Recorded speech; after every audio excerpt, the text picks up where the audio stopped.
Please welcome Army vet, founder of She Served, Lorrena Black.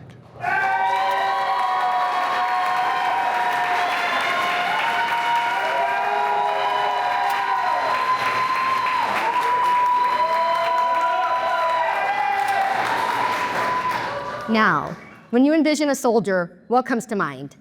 Besides maybe an action movie war hero. Did you think of me? My daughters say yes. Usually, though, people think about what you've seen in the movies. Soldiers in firefights, kicking down doors, explosion, adrenaline, danger, lots of bravery, lots of excitement, true heroism. Sometimes people will ask me, so Lorrena, where all have you deployed? And after I run through all of the places I've been, I always want to say, but I didn't go to Iraq or Afghanistan. And then I wonder, is that a flicker of surprise I see? Are they trying to figure out how someone could serve 25 years in the Army and never go to war? Or is that all in my head?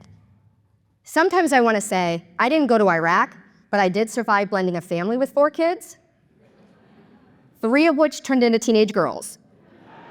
Right? Right. According to the Bureau of Labor Statistics, 80 to 86% of roles in the military are non-combat roles. And let's look at the word soldier. According to Merriam-Webster, a soldier is defined as one engaged in military service or a militant worker, leader, or follower. And that's what I was. I was a soldier.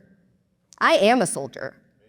I joined the Army when I was 18 years old, and I worked my way from private to sergeant first class before commissioning as an officer. And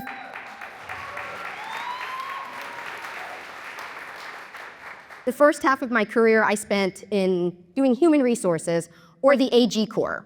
And I was responsible for personnel actions, pay issues, awards, basically taking care of soldiers and their families so they could focus on their mission. And in the Army, every branch wears a crest on their dress uniform. It's a small emblem that represents what we do. And in the AG Corps, that crest has a shield on it. And I remember when I was getting ready to commission, I shared with the senior leader that I wanted to stay in the AG Corps. And he said, "Oh, I get it. Twinkle, twinkle, little shield, protect me from the battlefield." He meant it as a joke, but that hit hard, as if I only wanted to stay in that branch to avoid deploying. That shield that I wore with pride, that symbolized protection and service, was suddenly being used as kind of an insult. So I went into the Signal Corps, aka communications. And not because I didn't love HR, but because I didn't want that stigma to follow me. Funny thing though, fast forward a couple of years and I'm at Fort Hood, Texas in processing after a 2-year assignment in Korea. And the senior officer's looking through my records and he looks up at me and he says, "How have you been in the Army this long and you've never been to Iraq or Afghanistan?" And his question made me feel about this big. And a tidal wave of shame and guilt came crashing down. For me, that question implied that I was a deployment dodger, or another very popular and very professional, but not really, term we like to use in the Army, a turd. I was embarrassed, and it wasn't as if I'd avoided combat. My assignments just didn't take me there. Yet the implication was clear. I was somehow less than. Let me ask you, have you ever felt that? That what you do doesn't count because it doesn't look like someone else's version of success? Maybe your work happens quietly behind the scenes, but still holds everything together. Yes, because this isn't just a military thing. Seriously, think about your workplace. Do you ever feel that what you do is less important because you're not the one in the spotlight? Are you the ones making everything happen while someone else gets the applause?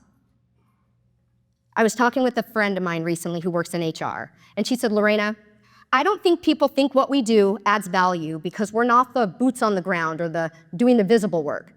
And I was baffled by this. I said, "Girl, you are literally the reason people get paid, have health insurance, probably even come back to work the next day at all. Like, you all are seriously the ones holding it together." And that's when I realized she's a non-combat soldier too. And maybe so are you. Only difference is your battle rhythm probably runs on caffeine and calendar invites instead of combat boots. So that shield joke that once stung, I've come to see it differently. A shield is not a sign of weakness. It is a symbol of protection, of standing strong so others can move forward, because that's what non-combat soldiers do. We shield, we support, we sustain. And if you think about it, that's what you do too. Parents shield their children. Teachers shield their students. Nurses shield their patients. And leaders, good ones at least, shield their teams. Strength doesn't always look like the one charging forward. Sometimes it looks like the one standing strong behind. I have so much respect for soldiers and veterans who have served in combat. In fact, the day I was giving birth to my youngest daughter, my husband at the time almost died in Iraq. And we all sacrifice. Sometimes our sacrifices just look a little different. I've missed birthdays. I've missed school plays. I missed an entire year of my daughter's childhood when I was sent to Korea the second time. I still remember loading that trailer with all of their things, hugging them goodbye, and trying my hardest not to let them see me break all the way down. I can't make eye contact with them, or I might right now. In the Signal Corps, we used to joke. You can talk about us, but you can't talk without us. Imagine you're in the middle of the Mojave Desert. The sun is blazing hot. There is sand in everything, like seriously in everything. When suddenly a sandstorm comes and takes out everything. Radios go silent, internet goes down, and visibility is basically nothing. I don't have to imagine that moment because I lived it, and my soldiers and I, we fought through that storm working to get comms back up. Because until we did, our commander couldn't communicate with the other units, and the mission almost halted. It was a nightmare. In the civilian world, projects collapse without the planners, the techs, our admin folks. Think of plant workers and teachers and caregivers, the ones that keep everything running. It's even in scripture. Some parts of the body that seem weakest and least important are often the most necessary. And know this, when you don't see your value, when you minimize your own contribution, the world misses out on something it desperately needs. Every mission, every victory, every life saved was made possible because someone was standing strong behind the scenes. And if you're a leader, look for your people behind the scenes. Notice them, thank them, develop them, because your success depends on their strength. So yes, I didn't fight in Iraq or Afghanistan, and I am a soldier, I am a shield, and so are you. Thank you.